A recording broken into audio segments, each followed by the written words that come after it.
मनोज जरांगे यांनी उपोषण सोडल्यानंतर नवी मुंबईहून जालन्यातील आपल्या गावी परतले। दरम्यान पुणे नगर महामार्गावर शिक्रापूर सणसवाडी ग्रामस्थांनी त्यांचे स्वागत केलं। आंदोलन यशस्वी झाल्याने महिलांनी त्यांचं औक्षण केलं। यावेळी मराठा समाजाने आनंदोत्सव साजरा केला। पुण्याच्या शिरूरमध्ये मराठा समाजाच्या वतीने आनंदोत्सव साजरा करण्यात आला। मनोज जरांगेंच्या मागण्या राज्य सरकारने मान्य केल्यामुळे मराठा समाजाने फटाके फोडत एकमेकांना पेढे भरवत जल्लोष केला। पिंपरी चिंचवडमध्ये मराठा समाजाने फटाक्यांची आतषबाजी करत गुलाल उधळत एकच जल्लोष केला।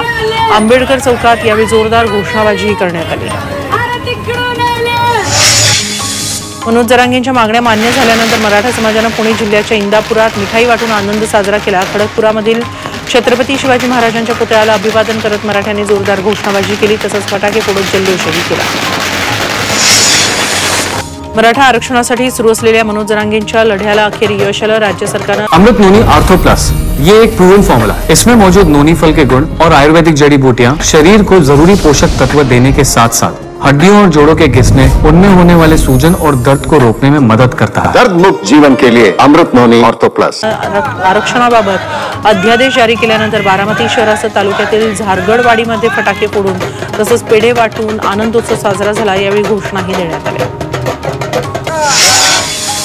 सोलापूरच्या करमाळामध्ये मराठा मोर्चाचे समन्वयक महेश डोंगरेंनी आनंदोत्सव साजरा केला। मराठा आंदोलकांच्या मागण्या राज्य सरकारने मान्य केल्या आहेत, त्यामुळे आता मराठा समाजाला न्याय मिळणार असल्याची प्रतिक्रिया डोंगरेंनी व्यक्त केली। त्यांनी सहकार्यांना मिठाई भरवत सरकारच्या निर्णयाचे स्वागत केलं। मराठा आंदोलकांच्या मागण्या राज्य सरकारने मान्य केल्यानंतर साताऱ्यात शिंदे गटाने जल्लोष केला। कार्यकर्त्यांनी फटाके फोडून एकमेकांना पेढे भरवत आनंद साजरा केला। यावेळी शिवाजी महाराज तसंच मुख्यमंत्री एकनाथ शिंदेंच्या घोषणांनी परिसर दुमदुमून गेला। मराठा आरक्षणासंदर्भातल्या मागण्या सरकारने मान्य केल्यानंतर रायगडच्या महाडमध्ये जल्लोष करण्यात आला। छत्रपती शिवाजी महाराज चौकात मराठा समाजाने आनंद व्यक्त केला। फटाके वाजवत गुलाल उधळत यावेळी पेढे वाटण्यात आले।